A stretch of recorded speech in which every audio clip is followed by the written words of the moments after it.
Here we go. We are live now. We are live. There we are. Okay, we're driving down the road. Been in Nashville all day. Been scoping out some strip clubs to take Kevin to. Good evening, everyone. So, Kevin, do you have your flute handy? Yeah, I've got my flute handy. Okay. You got your tutu to do a twerk in? No, there is no tutu. There will never be a tutu. Well, how in the Do not world wear tutus. crazy girl bird, or what did she call herself? Crazy bird? Crazy girl. Crazy girl. Well, see, I can't, because we're driving, I cannot tell if anybody's on watching or not. So you're gonna have to manhandle that. I don't see anybody yet. All right, so what are you gonna do? An EVP with one of your dolls? Yeah, I was going to do a little spirit box session here once we get some more people on here. And which doll are we working? It's going to be Macy. Have I met that doll? Yeah, I think so. I don't remember. It was a long time ago when this first started out. Can you believe that we've been doing this show for 2.5 years? I know. 2.5 years. I cannot believe that. Yeah, 2.5 years. Been doing it so long that you started drinking and cursing. I'm going ahead. Oh, there's Crazy Girl. She's on here. Hello, Crazy Girl. Crazy Girl. She's here on time, she says. I'm just sharing. Catherine's over here. We're driving back from Nashville. We do a wedding up in Nashville, so we're going to be mobile. I'm here. I just can't be seen. She can't be seen. Mormon. She's in the outer darkness. That's their version of hell. They call it the outer darkness. So we got Crazy Girl. What about our big? What's his name? Billy Bird. Billy Bird. I don't know. That's been a few weeks since he was on. He just totally flaked out on us. I don't know what happened to him. Yeah, I think he found a better show, do you? I tell you what, we do want to send our condolences out. I believe his name was Don. Yeah, Don. From Kentucky. From Tennessee. And he was one of our faithful viewers. He died from COVID. So we lost one to COVID. So we'll have a moment's silence for Don.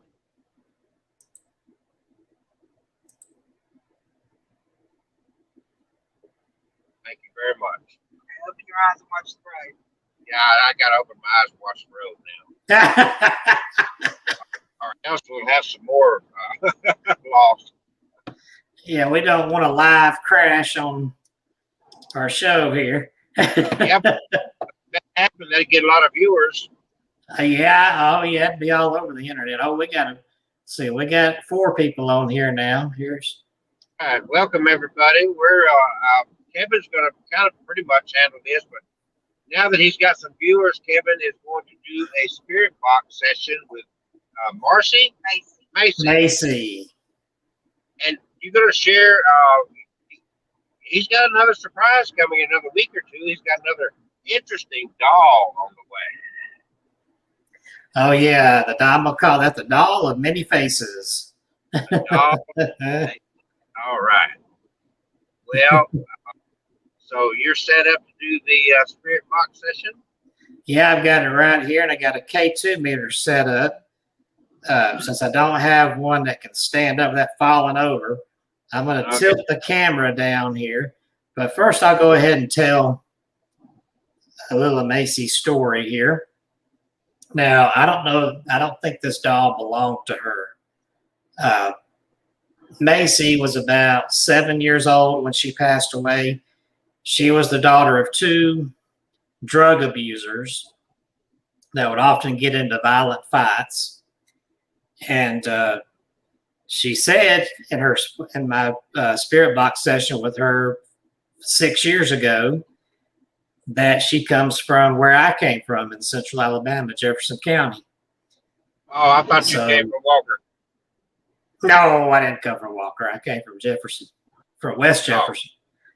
So the story with Macy is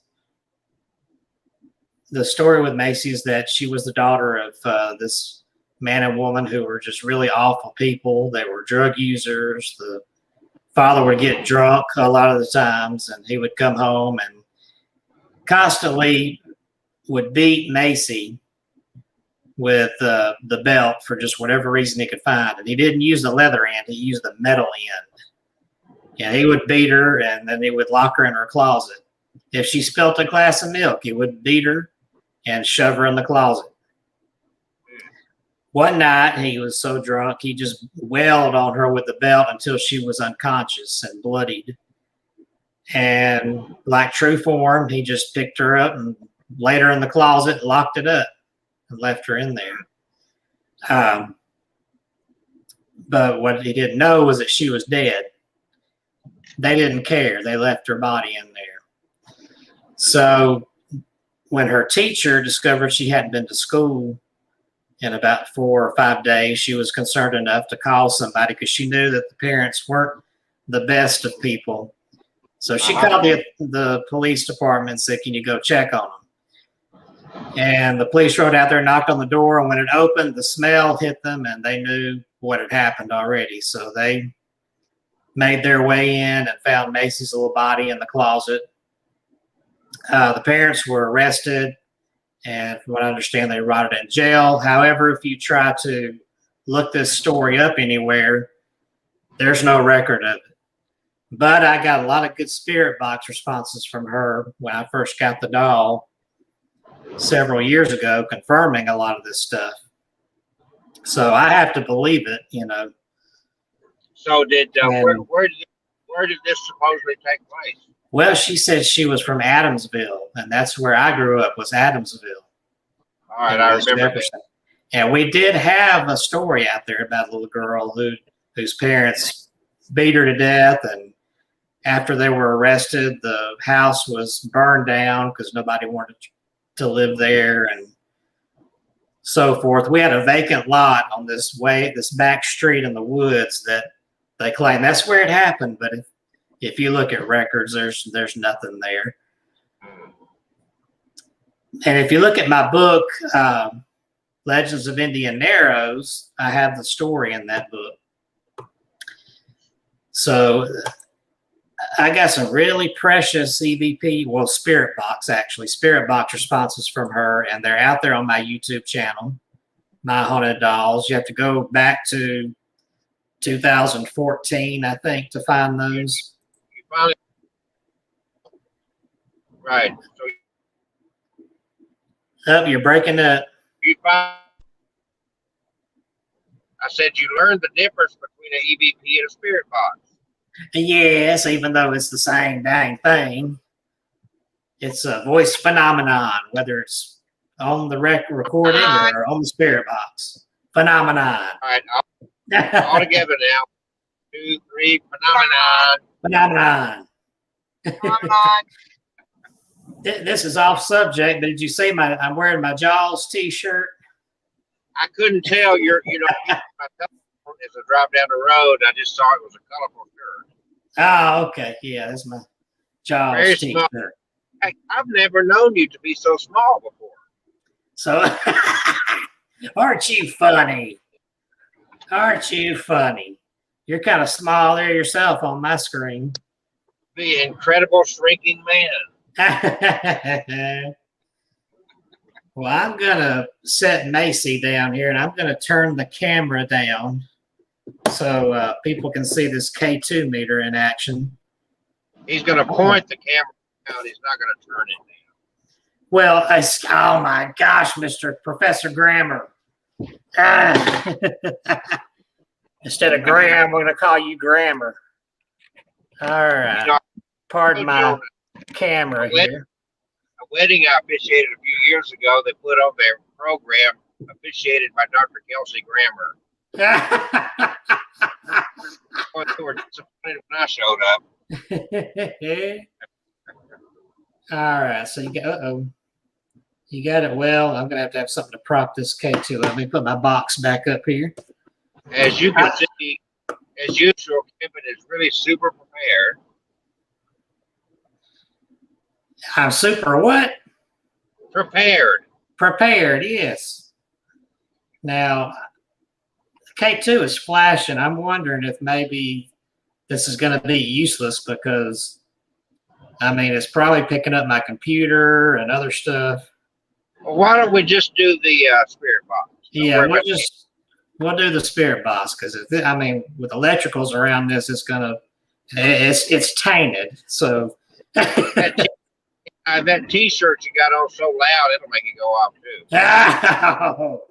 I'll make fun of my Jaws T-shirt. Jaws. All right then.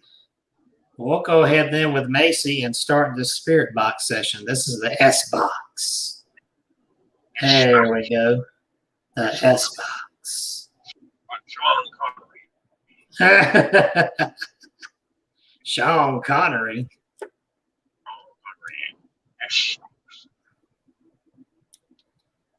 All right, I'm going to go ahead and turn this on. I hope y'all can hear it. All right, everybody pay attention. We still got some viewers out there. Yeah, we got viewers.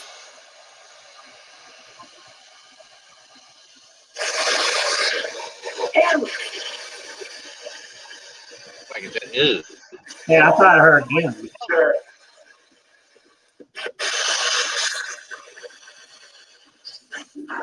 Now, Macy, we've been together for several years. So I don't have to introduce myself to you, but I hope you're here with me.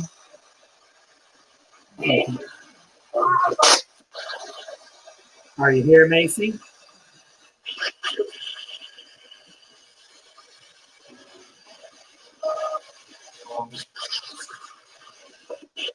Macy, this is a box like we used a long time ago when you got close to it and spoke into it. You came out so clear.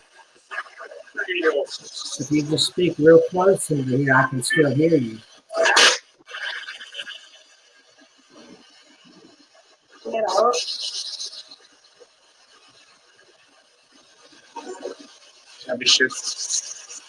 Macy, please say your name for us so we can know that you're here.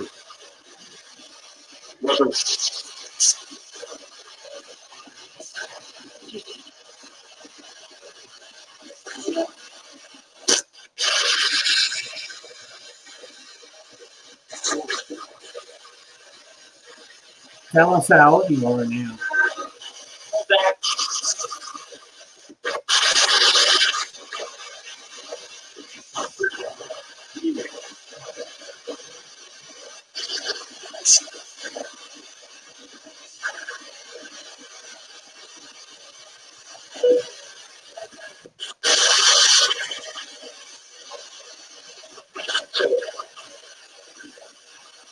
Casey, tell everybody what city you came from.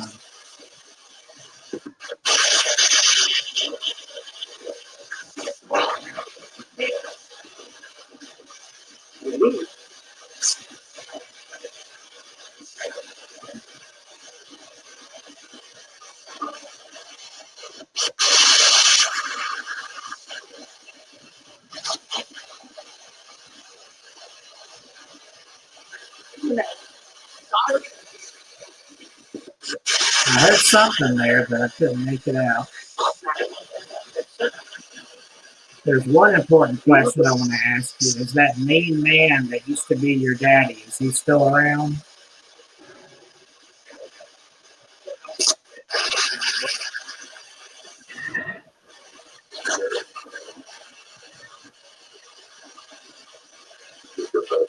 I asked that because I think I heard you. Can you say that again?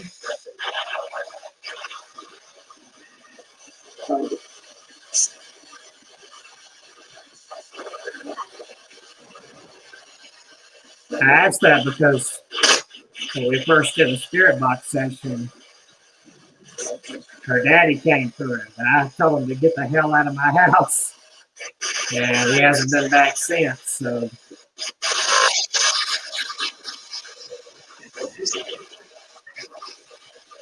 Well, Macy, tell us something about you. Are you still happy?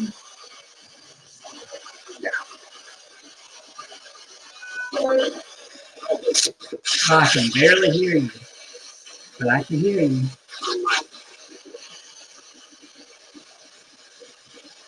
I've been leaving your nightlight on every night since you've been with me. Does that make you feel good?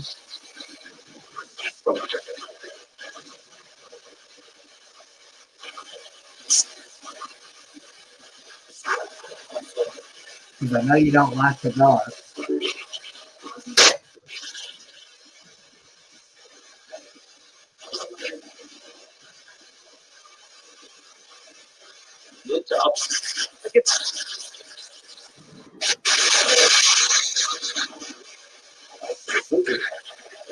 We have some friends here with us who are watching through the camera up there. Can you say hello to them?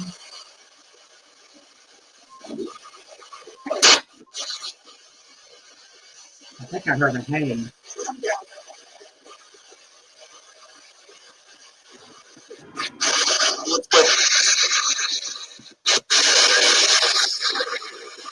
How do you like this new house we've been living in this past year?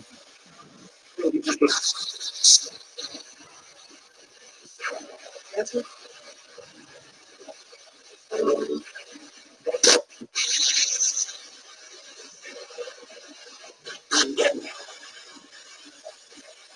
a lot bigger than our old house, isn't it?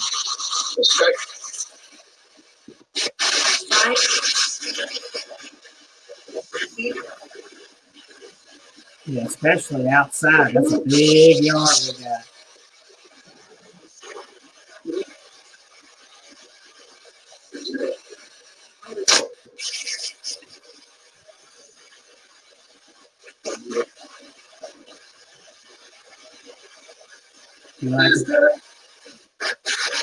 Do you like to go outside and play?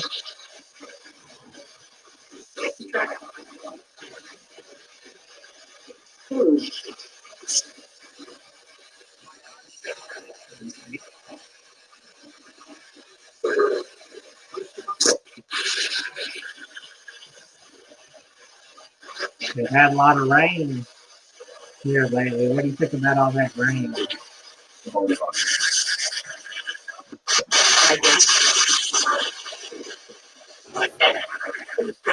It's just been sunny the past few days.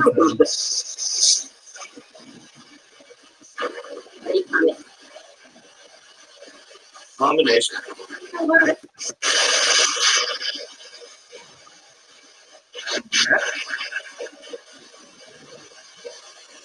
Are there any games you like to play?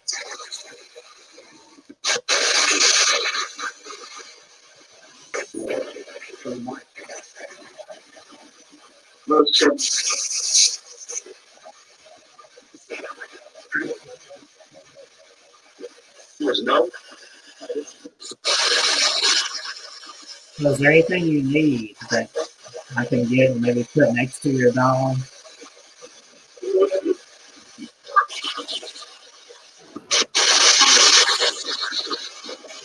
Or anything you'd like to have?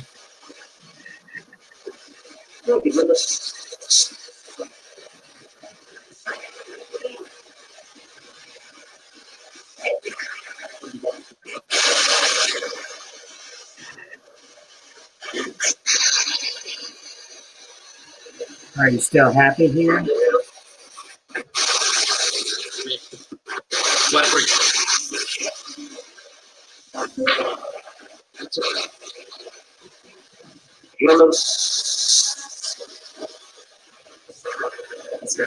Macy.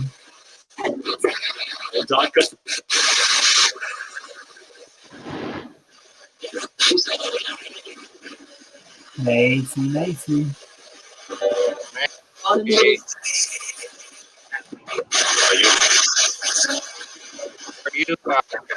you? Okay, you're breaking up over there, Kelsey.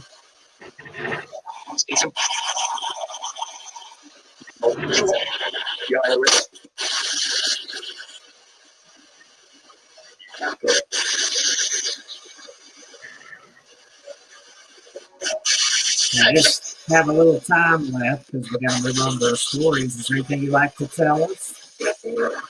Like, from the top.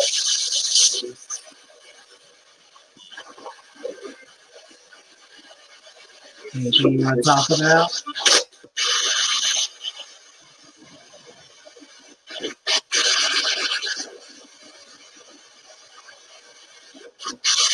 Ball. A ball? Do you want a ball to play with?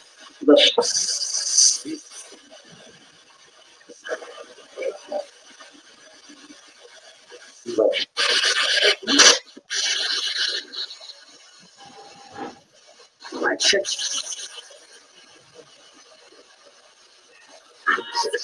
Room with us.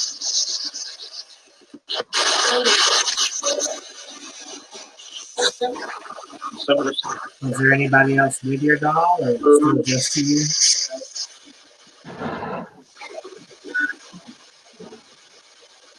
The fresh.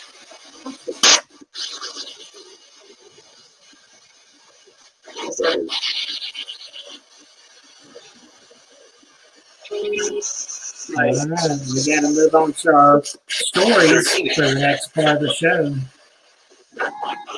2000. You can stay around with us here and listen to the stories.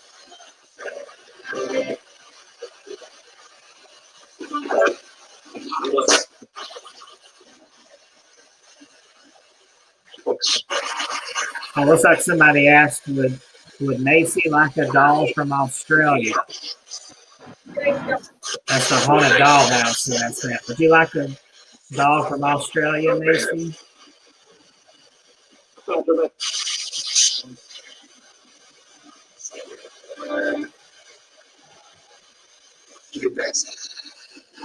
Macy, would you like a little doll of your own?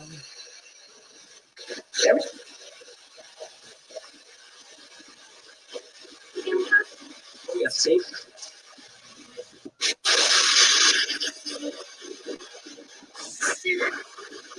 Oh, I heard a giggle. Was that you, Macy?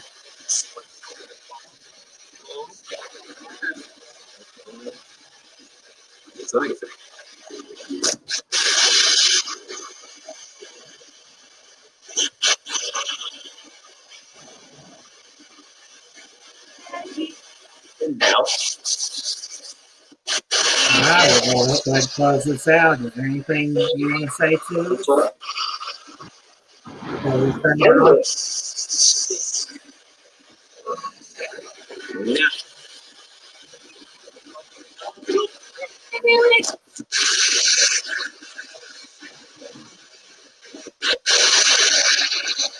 All right, well, go ahead and turn this off now. If there's any spirits who don't belong here, please be sure to go back to where you came from and back away because I'm going to close the door here. Thank you so much. I'm going to count down from 5 and then turn this off.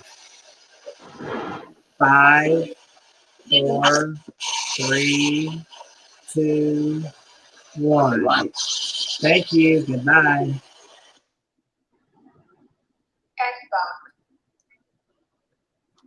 There we go. Now, did y'all get anything out of that? Any kind of... There we go. The audio, as I'm driving down the road, is kind of difficult for me too. Yeah. We got a haunted dollhouse here. Said maybe she's maybe a little shy. And she is a little bit of a shy girl. Maybe if it was just me and her without a camera or this funny looking screen in front of her, she might speak out a little more. Speak out. Her Speak and out. I. Not me and her. Her and Awful love of God and humanity. God bless America. Dr. Kelsey Grammer. he and I. She and I. She and I. All right.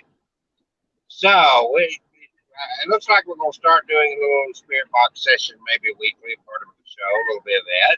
Yeah. And that hears anything, you can go back and listen to it later if you want to.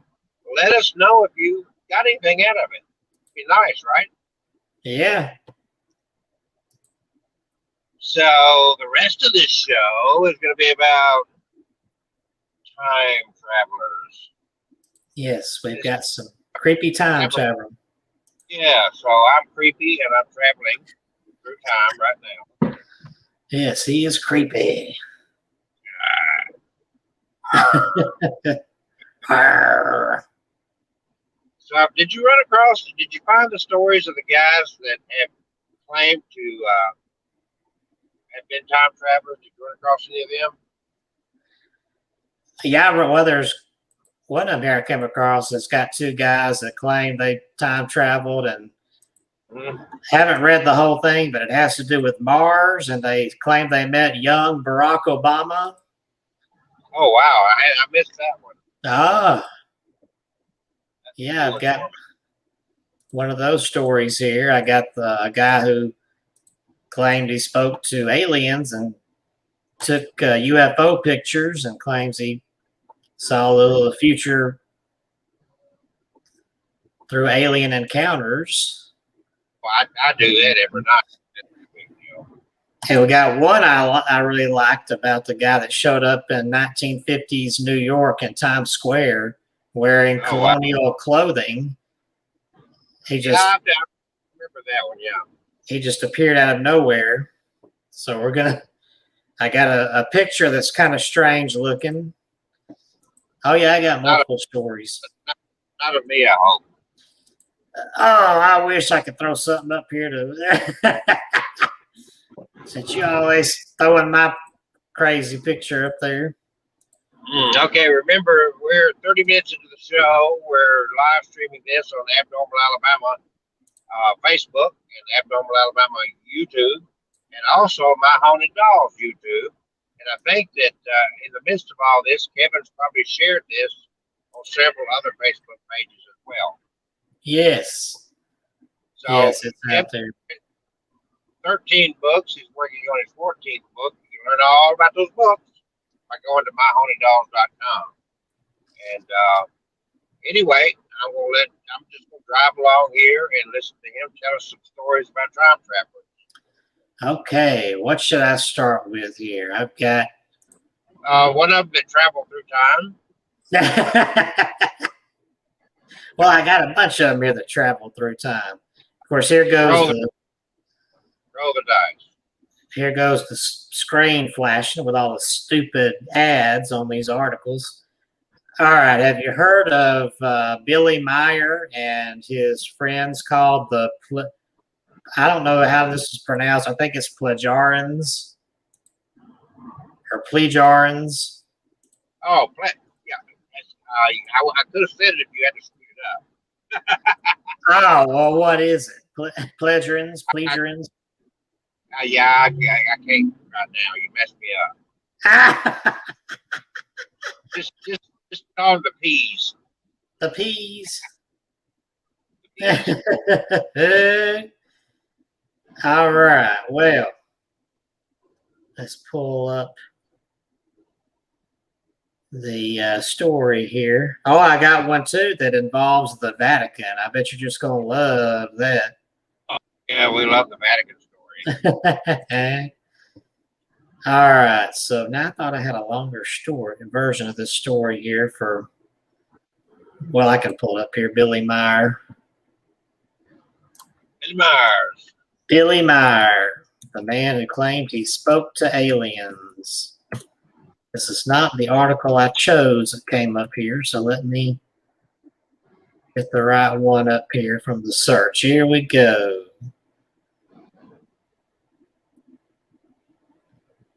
All right.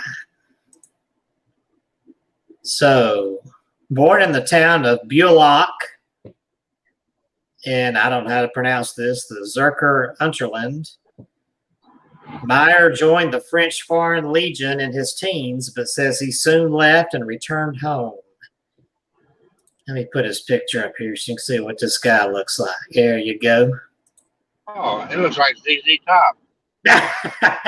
She's got legs. All right. In 1965, he lost his left arm in an accident in Turkey. Sometime later, he met and married a Greek woman with whom he had 3 children. The nickname Billy came by way of an American friend who thought Meyer's cowboy style of dress reminded her of Billy the Kid. Meyer claims his extraterrestrial encounters began in 1942. At the age of 5, when he met an elderly pleasuring man named Spath. After Spath's death in 1953, Meyer said he began communicating with an extraterrestrial woman, though not a Plejarin, called Asket. All contact ceased in 1964, he said, then resumed on January 28, 1975, when he met the granddaughter of Spath, and shortly thereafter another Plejarin man called Ptah. Other extraterrestrials have since allegedly joined the dialogue as well. Meyer claims he photographed some of these spacecraft that came in on to visit. There's a couple of old pics here. There's one there you can see the alleged.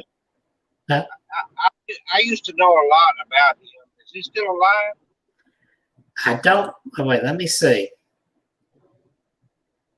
I don't know. He might be. Didn't he live over in Norway or Sweden or somewhere? Well, yes. Well, it says Switzerland was where he was born. Yeah, I remember it very well. Yeah. And he calls these alleged spaceships, he calls them beam ships from Plejarin. According to Meyer, here's the time travel part. According to Meyer, the Plejarin gave him permission to photograph and film their beam ships so that he could produce evidence of their extraterrestrial visitations. Some of Meyer's photos are claimed by him to show prehistoric Earth scenes, extraterrestrials, and celestial objects from an alleged non-earthly vantage point. Meyer's claims are widely characterized, though, as fraudulent by scientists, skeptics, and most ufologists who say that his photographs and films are hoaxes. Here's another one here that you might recognize. That UFO in the middle there, that's the one, this picture they used in the opening credits of the X-Files, Scully and Mulder. Oh, yes. And that was on his poster, the one that said, "I want to believe." So he got a little fame out of that. Then he's got this other very clear photo of what he says is a UFO. Okay. His wife went on to claim that these were just auto parts and what do you call them, hubcaps that he used to make these fake spacecraft. She claimed that later on. But he claims that Sport. He claims that back in the 1970s, these friendly time-traveling aliens, he claims they came from another time and space, took him to prehistoric Earth back in time, where he witnessed dinosaurs firsthand, as well as the ancient surface on Mars. While on Mars, the ancient surface of Mars. Surface. I didn't know they had a circus on Mars. No, surface. While on Mars, he was, or so he claimed, also introduced to Jemanuel, or the actual Jesus. But Meyer was just relying on his fantastical tale to be believed. He even, so he claimed, had photographic evidence. However, his time-traveling snaps turned out to be a creatively decorated garbage lid with blurry images taken from contemporary books and TV shows. Oh, no. Billy. Yeah, disappointing. We thought you traveled in time. He He traveled in time on a garbage can lid. Who knows what these aliens can do? This story brought to you by Waste Management of USA. So, That was a good one. Lord. So all right. you can't find out if he's still alive or not.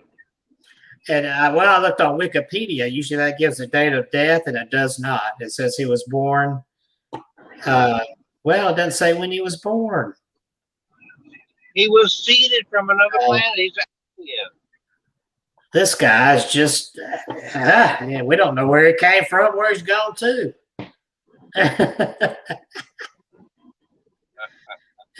Have you seen Billy Meyer? If so, call Abnormal Alabama.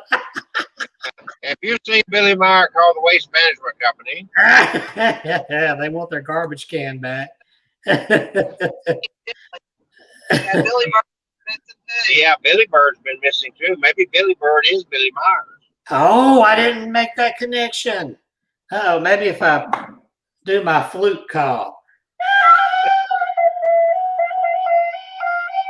Hey, that sounded better. Yeah, well, I can put that together with your twerking, and he'll show up.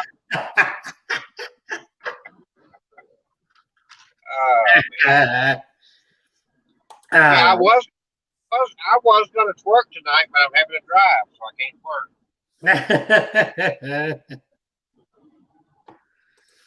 All right. Hey, that's from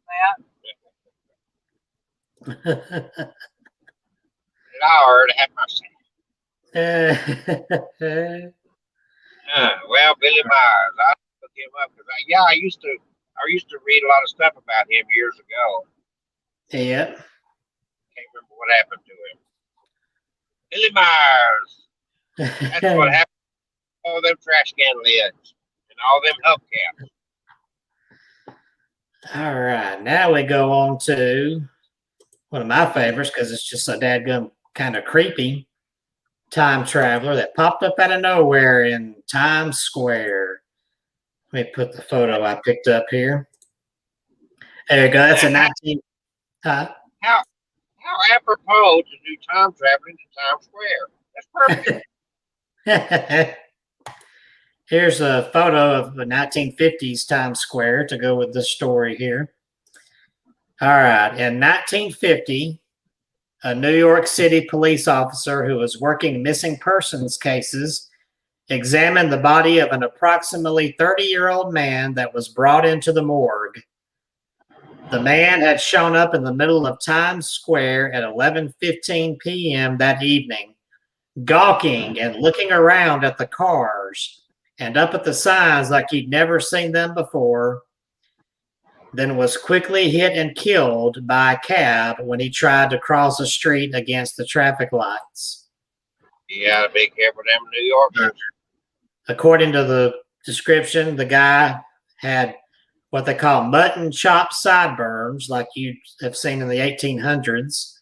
He was wearing Victorian era duds, and he mysteriously appeared from nowhere in the middle of Times Square, gawking in shock. What year? 1950. Okay. The pockets of the deceased's clothing held multiple pieces of coinage and currency of forms that had not been produced for several decades, yet many of them were in mint condition.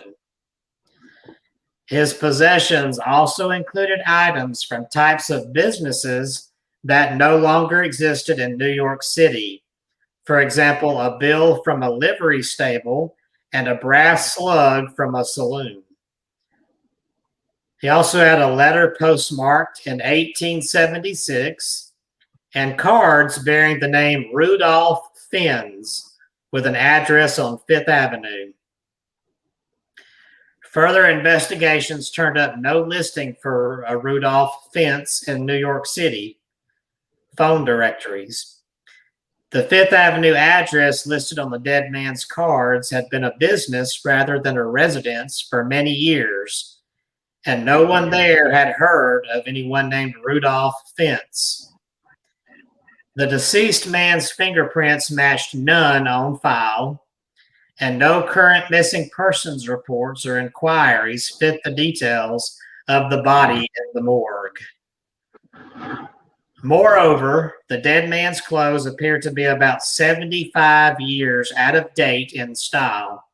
His apparel bore tags with the name and address of a tailor whom no one had ever heard of, and his hat bore a tag from a store that had gone out of business many, many years earlier.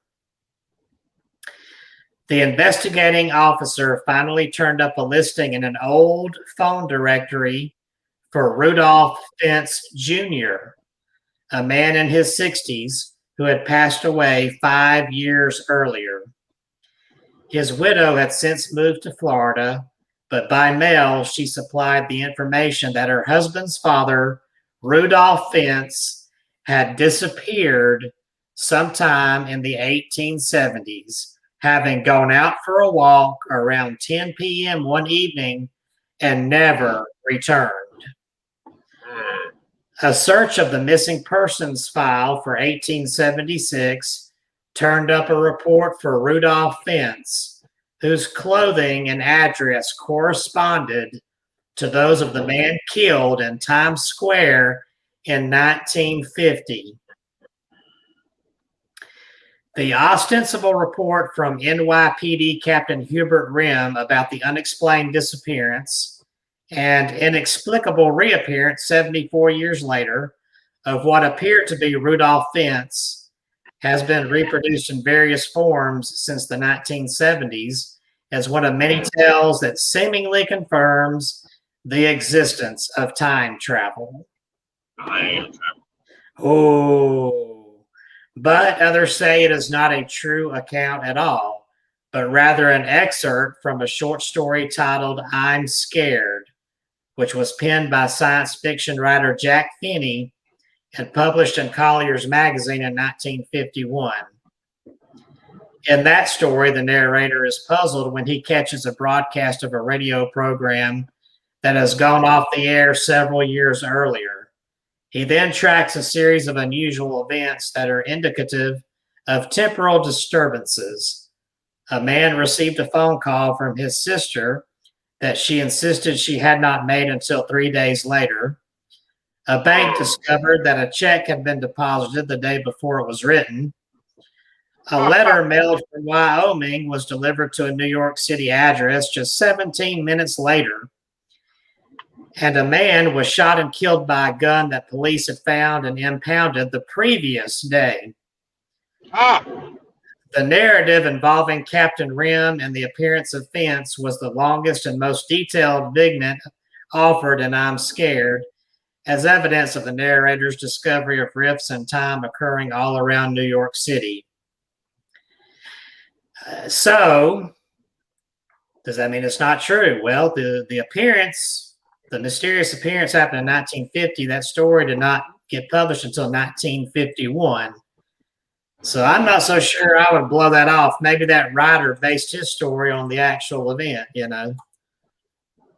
So did you do any research to find any validity to anything, or is that That's all I had time to pull up right there. Billy Bird says maybe he fell into a time hole. Or no, that's the haunted dollhouse. Billy Bird's there? No, Billy Bird. I thought it was, but that's the haunted dollhouse. Welcome to the show, Haunted House. Haunted dollhouse. Haunted Dollhouse. I'm on the road, and Kevin is entertaining me as I drive. Yeah, I saw there is a comment from Crazy Girl saying she thought Billy Bird was here last week, but I don't think he was here last week, was he?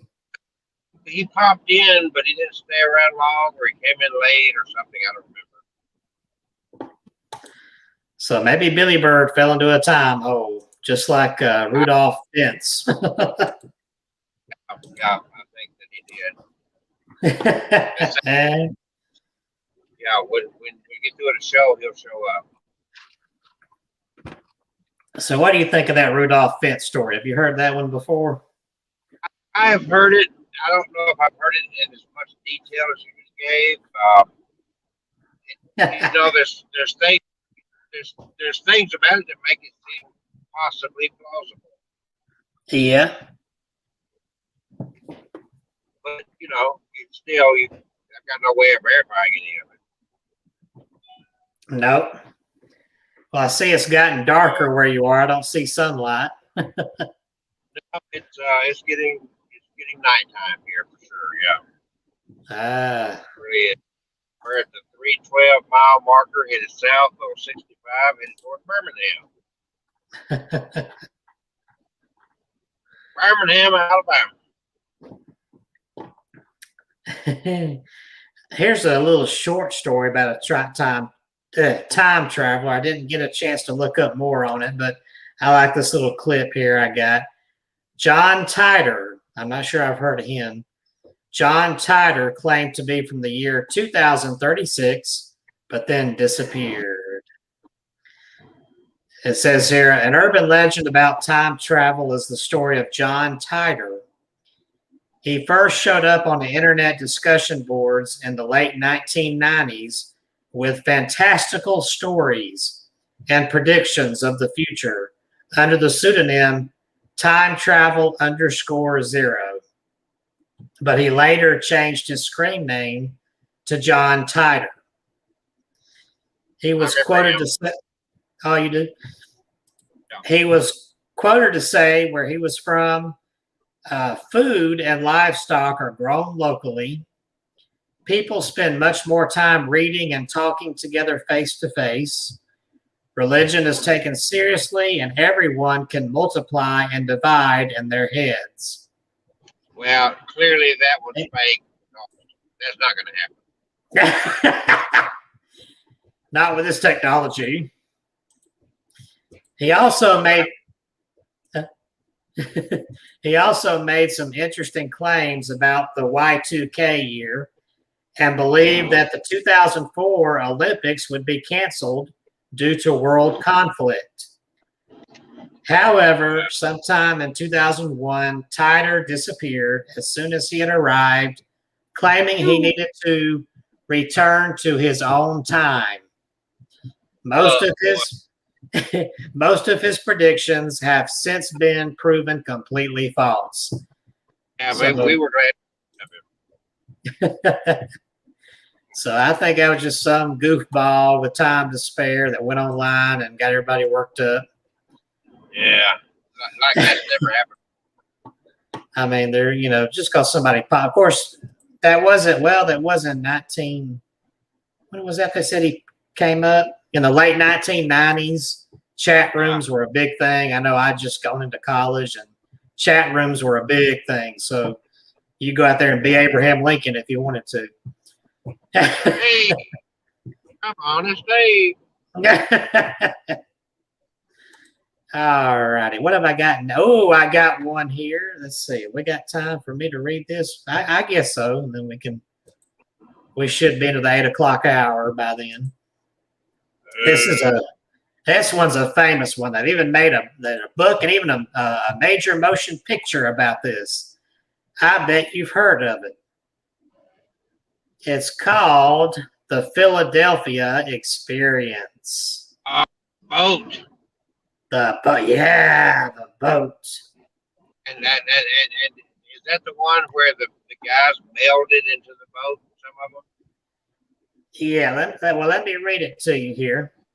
Oh, okay. Am I jumping the gun?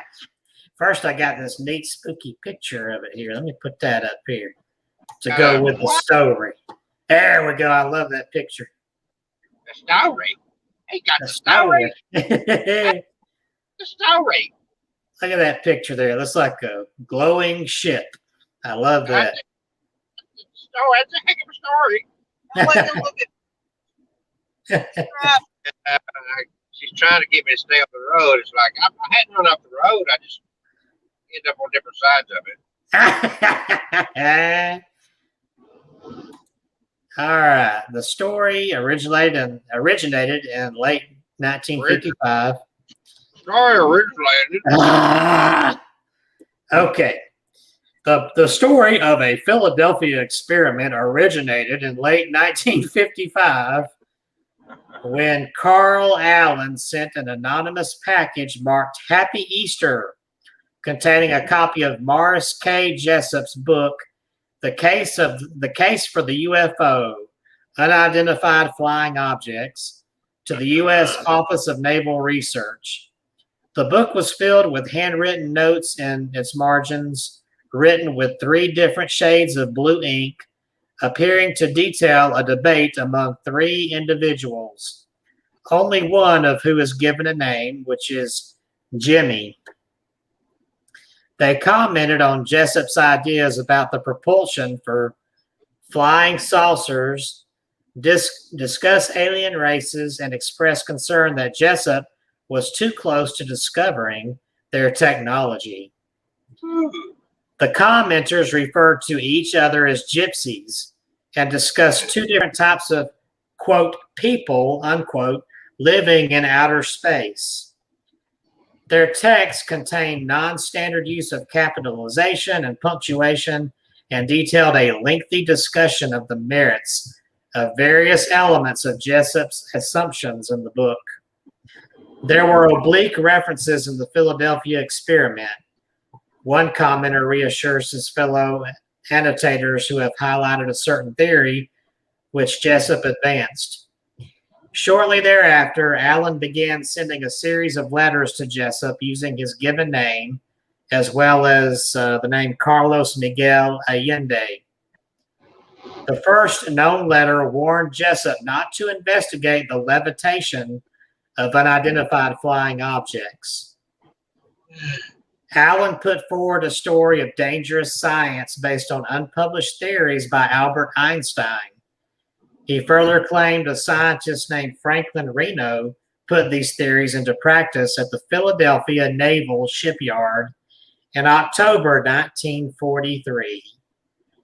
Allen claimed to have witnessed this experiment while serving aboard the SS Andrew Furuseth. In Allen's account, a destroyer escort was successfully, get this now, was successfully made invisible.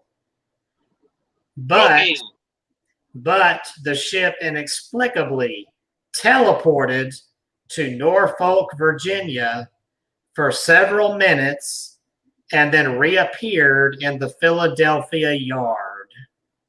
Lord have mercy.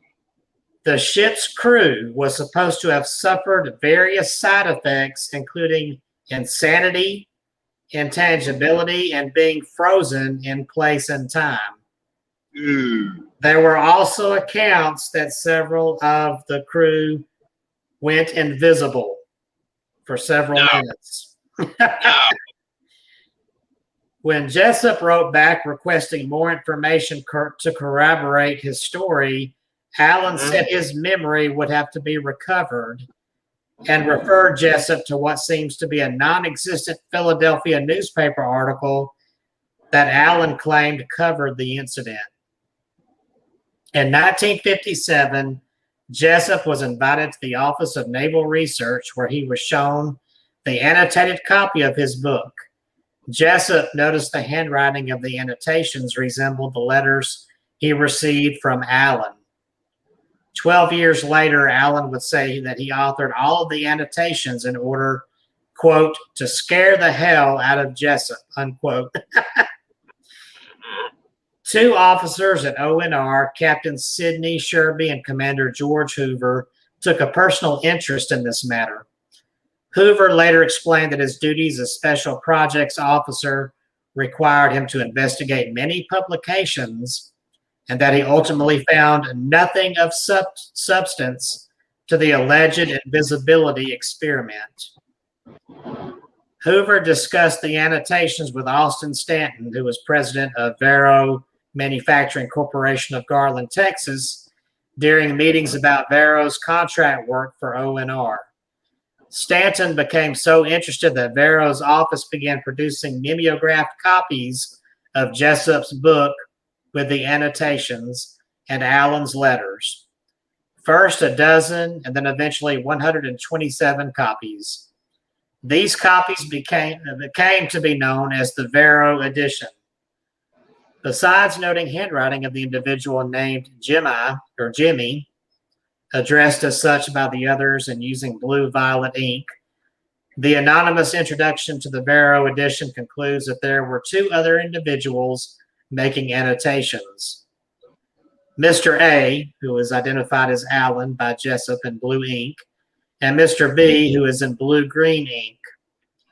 Jessup tried to publish more books on the subject of UFOs, but was unsuccessful. Losing his publisher and experiencing a succession of downturns in his personal life led him to take his own life in Florida on April 30th, 1959. The various book writers who tried to get more information from Carl Allen found his responses elusive or could not find him at all. One reporter from Allen's hometown of New Kensington, Pennsylvania, interviewed his family and was handed a pile of documents and books, all scribbled with Allen's annotations. They described Allen as, quote, a fantastic mind, but also a drifter and a master leg puller. Now, when we get to the end of that story, you know what that reminds me of? That reminds me of that movie, A Beautiful Mind, have you seen that? And it's a true story about that. I think he's a college mathematician, college professor of mathematics. And he keeps seeing these people he claims are working for the government, and they're asking him to do these secret projects. But it turns out he had some kind of mental condition. I can't remember what it was. It might have been schizophrenia. But yeah, the movie A Beautiful Mind it tells that story. And that kind of sounded like that. Maybe this guy had schizophrenia. Maybe he wrote all these things himself. Yeah, Crazy Girl says, this is a wild story, but it states it's a true story. Yes, I mean, yeah, even though the government claims it never happened and dismissed Allen. But that's been a famous story. I mean, everybody that's alive's heard it. Yeah, the Philadelphia experiment. So really, you've got two things that could have been discovered there: a little bit of time travel and some invisibility. That was a very strange story. I remember that. Did they do a movie about that? Yeah, there's a movie called The Philadelphia Experiment. So, all right, I'm going to cut my camera off for a little bit and let you carry on. Okay. I'm not going to, but good evening, everybody. It's 8 o'clock or thereabouts. Yes, going on 8. Yakking Ratchet John for almost an hour now. He had Marcy on earlier. They did a spirit box session. Everybody, please go back and re-watch that. Listen very carefully. If you've got headphones, put your headphones on to listen to and see if you get anything that we missed while he did it live. Other than that, he's got some more time travel stories right here. All right. So he's got his camera cut off. And let's see here. I'm going to go ahead and move to the next story for y'all here for the time travel. Here's an interesting one about the legend of the time traveler who made a killing on the stock market. And we've got a little picture and article here they had published back then. Let me pull that up here. There you go. And I'll pull this up here. So this is the story of Andrew Carlson. And I've got a nice detailed article here. Let's see, I believe this is it. Yes, here we go. All righty. The story of this goes that FBI arrested Andrew Carlson, suspicious he turned $800 into $350 million in just a few months on the stock exchange. Man, I wish I could do that. So, oh, these stupid ads. All right. He then confessed after the FBI arrested him on suspicion. He then confessed to being a time traveler. Initial inquiry showed that there were no records of him before December 2002, and officials were quoted on the depth of the mystery. The story caught the imagination and quickly went round the world. From its beginnings on the internet, it made its way into mainstream media. Accountancy Age, The Mirror, even The Times and The Guardian carried news of the story. News websites, all these stupid ads. News websites and media around the globe, from Japan to Germany, Australia to the UK, took up the story. It carried amazing detail how FBI agents investigating allegations of insider dealing swooped to arrest the 44-year-old trader, only to be amazed by his 4-hour-long videotaped confession. Carlson did not bother with the traditional, "it wasn't me, it was that other bloke whose name I forget," type of excuses.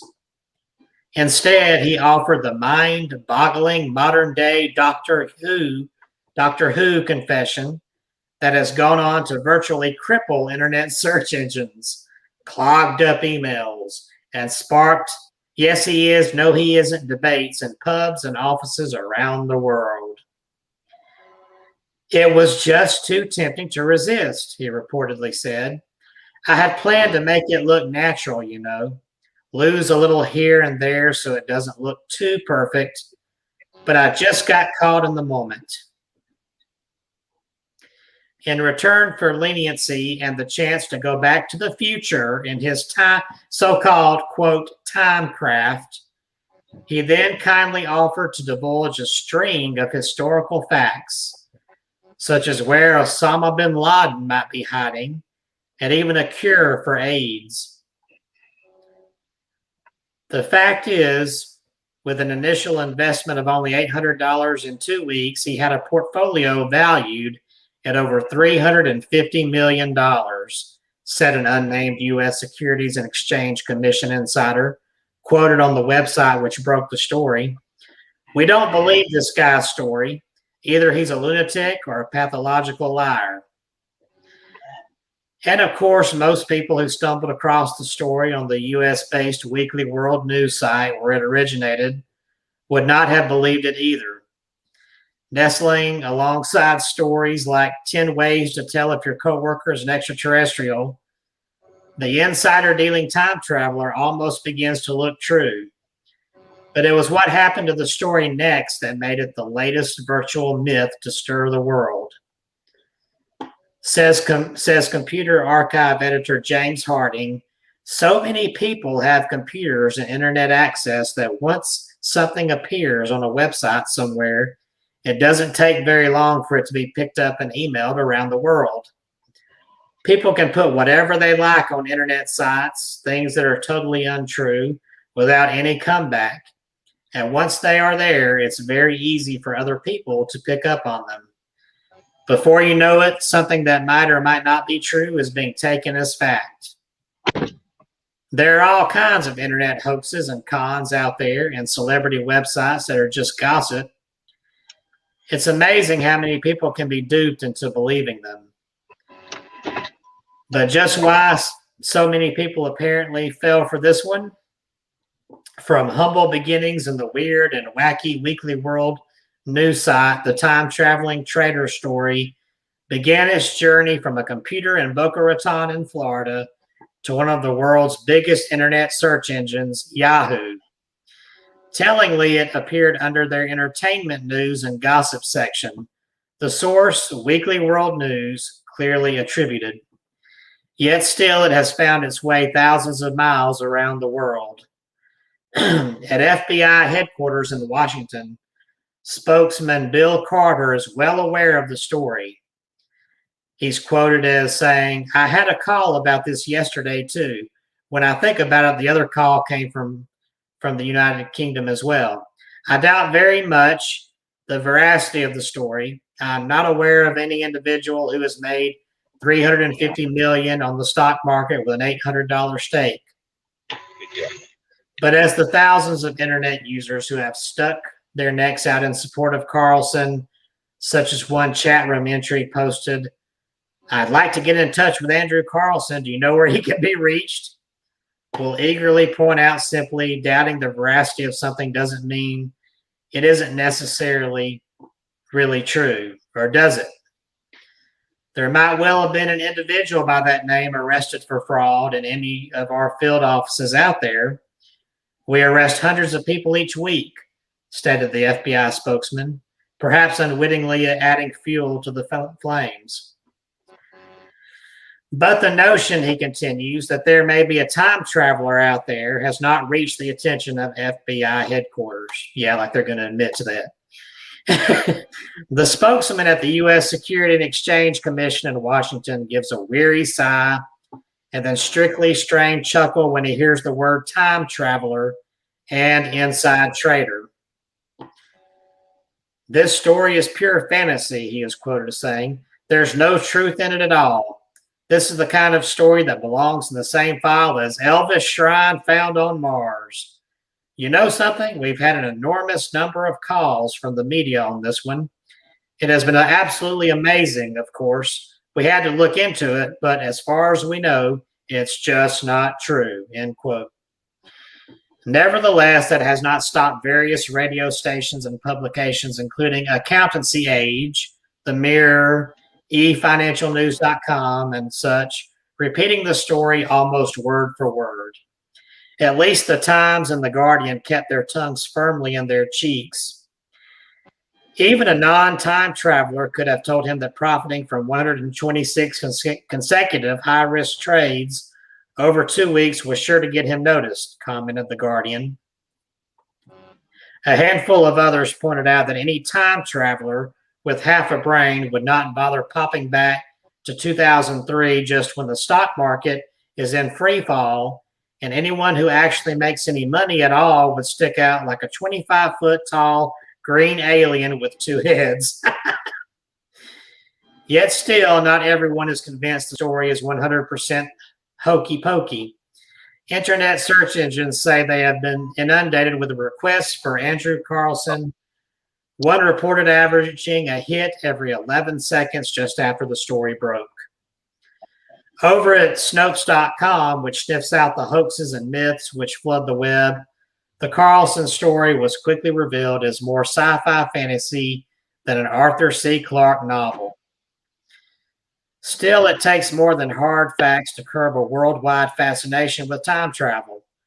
After all, it was none other than Albert Einstein who, using little more than high school math, discovered in 1905 that traveling at fast speeds actually slows down time. To put the theory to test, in 1971, scientists Joe Haffel and Richard Keating put highly accurate atomic clocks into aeroplanes and flew them around the world. According to Einstein's calculation on their return, they should have read 59 nanoseconds slow compared with identical clocks on the ground. And they did. Rack up the speed to a much more significant level, and who knows where it might take you. Just remember, the truth is out there. Now, isn't that what the doc did on Back to the Future? Yeah. He increased speed and took that DeLorean to other times and places. Key to it, you've got to have a DeLorean. A DeLorean. You've got to have a DeLorean. It's not going to work if you don't have a DeLorean. Because it helps to have those 2 car doors that go up like wings, right? Yep, and Marty McFly's got to be with you.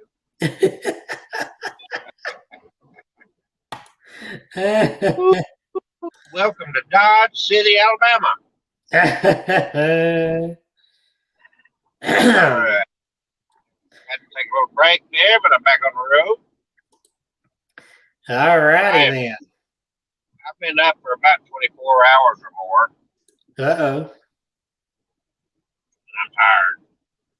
I bet you are. A little bit tired. So we're doing time traveling. What do you guys Yes. think? Possible to travel in time, or any of these stories have any credibility at all? Any of them? Any credibility to any of these stories at all? What do you think, Kevin? Is time travel something that could possibly take place? I got a sneaky suspicion it just might be possible. Really? Yeah. On what do you base your sneaky suspicion? Now what? Now what do I base what? Your sneaky suspicion. I don't know. People have had. Well, it's the mind. I think people have had or claim to have had visions of things that have happened in the past, and some claim things of the future. And some of these with the future have come true. Like I think it's a Nostradamus. I know the Um, future. You know I the future. 100 years from now, I can tell you something that I guarantee will be true. And what's that? Almost 8 billion people that are alive right now will be dead. That coming. I can stake a claim on that right now. I bet you I'll be dead. Well, you know, I hate I can stake my life on it. I bet you my life I'll be dead. So if you could live for 200 years, would you take it? Do you think life is long enough under all circumstances, or would you go for time? I think it's long enough. It's crazy world here, and I can only put up with so much. So, yeah. God knows, 20 years from now. Yeah, I know. That's why you've got to take advantage of your 44th birthday and get to that strip club before they take you down. Jeez. Oh, I didn't mean it. I told him. Are you minute?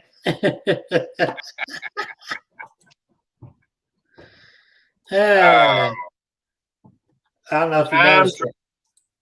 huh? I was going to say, I don't know if you noticed our background picture, but that goes with our next time travel story.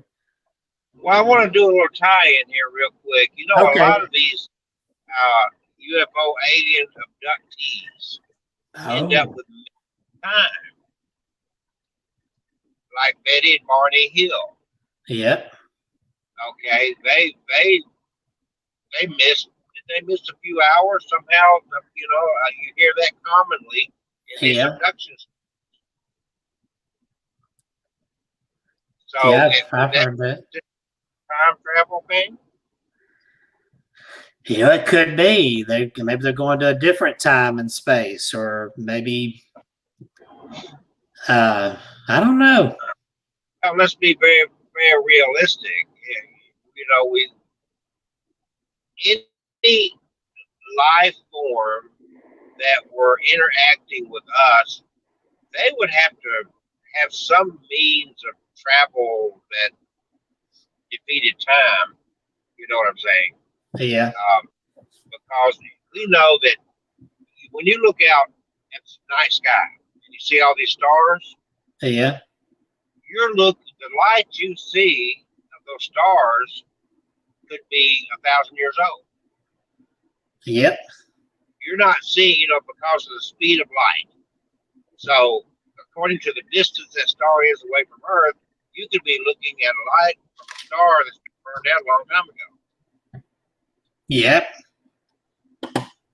Yeah, it could be.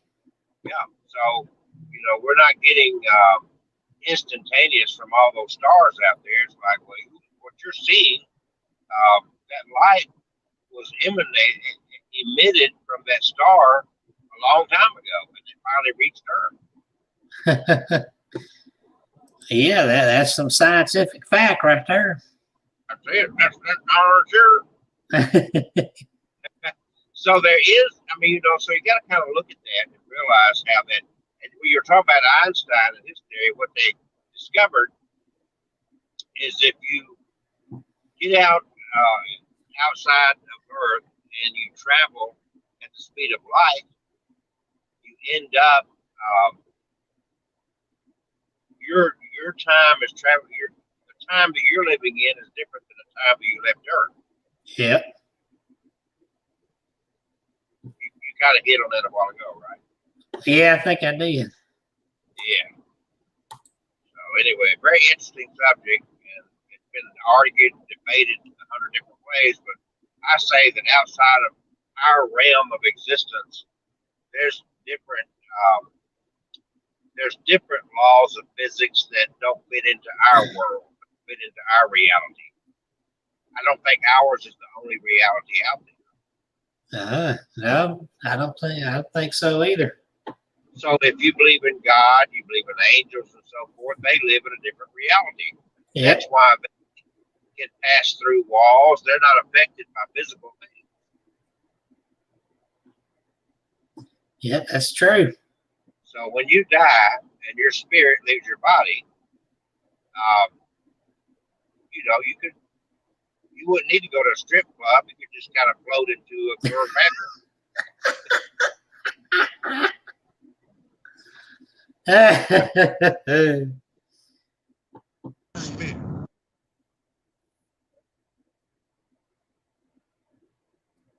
Uh-oh, I think we lost audio there.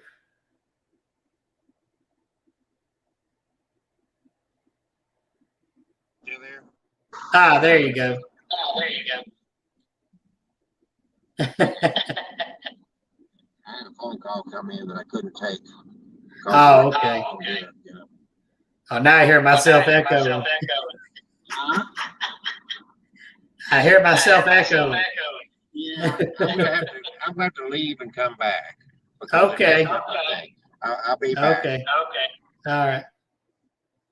All right. So let's see if he'll get back in here quick, but we can go on to our next story I wanted to share of time travel, which is the story of a pilot out in Scotland who claims to have time traveled. And it seems like his description sort of makes his claim appear to be true, because years later, what he described actually happened. And this is a time traveler you can call him that, but he was a pilot by the name of Air Marshal Sir Robert Victor Goddard. All right. Mr. Goddard was a senior commander during the Second World War, and during a flying mission in 1939, he believed what time travel buffs refer to as a time slip occurred. He was flying over a disused Air Force base in the village of Drim, East Lothian, when he claimed to have seen it change before his very eyes. In his book, Time Travel, A New Perspective, J.H. Brennan wrote, in 1935, while still a wing commander, he was sent to inspect a disused airfield near Edinburgh at a place called Drim. He found it in a very dilapidated state with cattle grazing on grass that had forced through cracks in the tarmac. Later that day, he ran into trouble while flying his biplane in heavy rain and decided to fly back to Drim to get his bearings. As he approached the airfield, the torrential rain abruptly changed to bright sunlight. And there's Kelsey back with us. Hold on, it's still not connected, right? Well, at least I can hear you.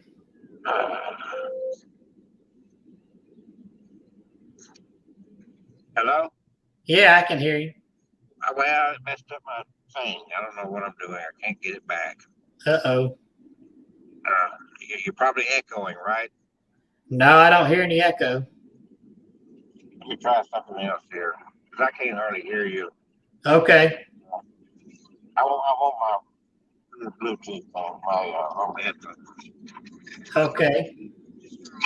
I got it. I got it. Oh, okay then. You run over here. Turn that light out, please. Yeah, I was just telling the story about a pilot in Scotland that claims he went through a time warp. Are you there? Yeah, I'm here. Can you hear me? Still didn't work. Ah. Go ahead with the show. Oh, okay. All I'm just right. kind of out for the moment. Okay. All right. Let me put that picture back up here of the plane. All right. As he approached the airfield, the torrential rain abruptly changed to bright sunlight. When he looked down, he saw the airfield had been completely renovated and was now in use. There were mechanics in blue overalls walking around and 4 yellow planes parked on the runway. One of these was a model which, for all his aviation experience, he completely failed to recognize. The base at Dream was eventually resurfaced in 1939 and went on to become an air defense fighter unit for Edinburgh during the Second World War. Goddard's alleged time slip is made all the more believable by the fact that while RAF training planes were simply a silver aluminum color in 1935, they began to be painted in a distinctive yellow color soon after, just like those planes he saw in the time slip. And around the same time, the Air Force changed their mechanic overalls from tan to blue. So it seems like the description that our fellow pilot here of the story, Robert Victor Goddard, gave would prove that he went to some sort of a time warp there. I like this illustration on the screen there. We see him flying, and just below there, the glowing part is the future airport that he saw that later actually became, came to fruition. So that's a pretty amazing story there. I remember hearing that when I was a kid. It always made me wonder about that. All right. Next, for our time travel fun, I'm going to share my screen here because I have a picture I'm going to bring up here that I want y'all to look at. And I want to share my screen so I can use the mouse to point at where I want to look at here. So here we go. I'm going to share my screen, and I hope this works here. And my audio. All right, there we go. I'm going to bring up this picture. Now, this is a picture that's had the internet kind of pulling it up on search engines everywhere, trying to figure this out. There's something odd about this picture. If you look at these people, this group of people gathered here, and I'm going to share the story here. In fact, let me go ahead and stop sharing the screen for a second because I want to read the story to you here about this picture. I can get it pulled up here. Another persistent urban legend about time travel is the story about the, quote, hipster time traveler sporting sunglasses and what appears to be a t-shirt and matching textured sweater, which made him look very out of place for a 1940s photograph. It first became famous in the early 2010s, and the photo is genuine. This is not photoshopped. It's not a fake. This is an actual photo taken back during that time. It captures the 1941 reopening of the South Fork Bridge in Gold Bridge, British Columbia in Canada. However, all of these items were available at the time for anyone to buy, hence it became something of a hoax. Yet the image is still a little eerie, to say the least. So I'm going to share my screen here so you all can see this again. I can point this fella out here. So you see all these people here. This is the early 1940s. And this guy right here that I'm circling with the cursor, that's the one we're talking about. His sunglasses, his t-shirt, the sweater vest thing he's wearing makes him kind of stand out amongst all these, good-looking people with this debonair clothing, hats and dresses, and these old-fashioned ladies' hats and old-fashioned hairstyles. He just looks kind of out of place, doesn't he? But when researched, it was confirmed you could find these items back in the early 1940s. So it looks out of place, looks awkward, but it appears he is not a time traveler after all, like some people thought. But that is kind of eerie looking. He is so out of place against the rest of this group of people in 1942. So just wanted to throw that up there for fun. What is our next story?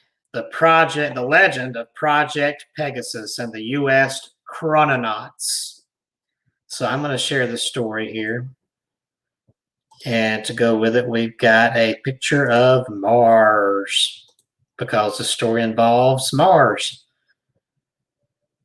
And what makes a better time traveling story? To add in Mars. All right. So forget Kenya. Never mind the best madrasas or the secret madrasas. The sinister, shocking truth about Barack Obama's past lies not in East Africa, but in outer space. As a young man in the early 1980s, Obama was part of a secret CIA project to explore Mars. The future president teleported there along with the future head of DARPA. That's the assertion, at least, of a pair of self-proclaimed time-traveling, universe-exploring government agents, Andrew Basiago and William Stillings, who insist that they once served as, quote, chrononauts at DARPA's behest, traversing the boundaries of time and space. They swear that a youthful Barack Obama was one of them. Perhaps this all sounds fantastical, absurd, more than a little nuts. We couldn't agree more. That's one of the reasons we love conspiracy theories. The more awesomely insane, the better. So according to Basiago and Stillings, Obama isn't just lying about his identity, he's lying about his military service record too. While his political opponents in 2008 attacked him for never serving, in truth, he was concealing his participation in a hidden CIA intergalactic program hosted at California Community College in 1980. Officially, the White House says Obama never went to Mars.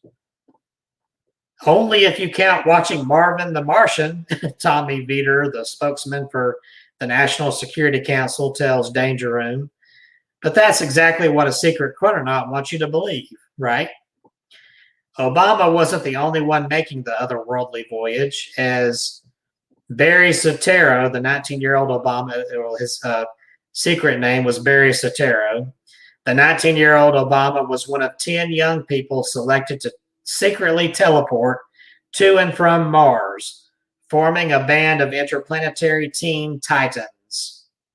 Regina Dugan, the director of DARPA, was another member. Between 1981 and 83, Obama is supposed to have visited Mars twice by way of teleportation chamber called a jump room. Basiago, a fellow chrononaut, told the website Exopolitics that he saw Obama walk back to the jump room from across the Martian terrain. To acknowledge his comrade, Obama is said to have told Basiago, "We're here," apparently with some sense of fatalism. It is not known what exactly Obama did on Mars. His mission was a perilous one, according to Basiago and Stillings. The CIA wished to establish a defense regime protecting the Earth from threats from space, as well as a legal claim to territorial sovereignty, making Obama something of a Martian conquistador. Presumably, Obama's CIA handlers needed him to acclimate Martian humanoids and animals to their presence in order to secure the U.S.-Martian alliance. Simply put, your task is to be seen and not eaten, an older chrononaut, retired Army Ed Dames, is alleged to have told a young Obama. You can scoff at the idea of Obama on Mars, but it explains a lot. Obviously, the birth certificate controversy is a side effect of Obama forgetting to sufficiently establish his fake identity as he learned to manipulate time and space. Dugan has a demonstrated record of supporting space travel. And who else but a man accustomed to keeping the country's most explosive secret would be comfortable waging so many undeclared wars? Ignore Basaggio and Stillings at your own peril. So they claim that our former president was not only was he time traveling, but he was teleporting from here to Mars. Yeah, I don't think I would put much more than a grain of salt to that story, but I thought that was an interesting find there. And that goes into more of a conspiracy theory category than it does time travel, but it's still fun. All right, Kelsey's going to miss this, but I'm going to share a time traveling story that has to do with the Vatican. And I'm going to pull that up here just a second. This was really interesting when I read this, and sounds like, that could be true. All right, let's see here.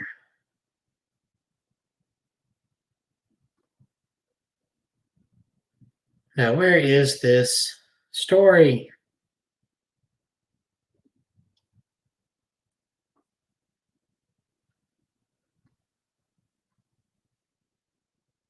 Here we go. The Vatican Secret Time Machine, hidden in the Vatican. From the unsolved disappearance of Emanuela Orlandi in 1983 to a covert collection of documents known as the Apostolic Archive, the Vatican's history is full of secrets. And of all the Vatican's purported secrets, none may be more bizarre than the legend of the chronovisor.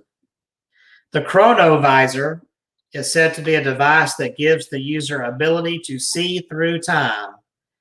Though the existence of the chronovisor has never been proven, a 2002 book by Vatican priest Father Francois Brunet says otherwise. According to Brunet, the chronovisor was developed by Father Pellegrino Ernetti, a Benedictine monk. Ernetti allegedly kept the device secret until the early 1960s, when he confided in Brunet and told him that 12 scientists, including famed physicist Enrico Fermi and former Nazi scientist Werner von Braun, helped him to build it. And he even provided a sketch of this so-called chronovisor.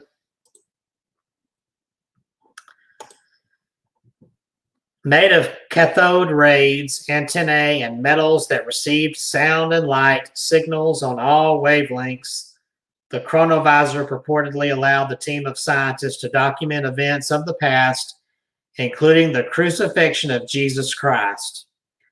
The machine, therefore, could validate the teachings of the Bible simply by providing a first-hand look into the past.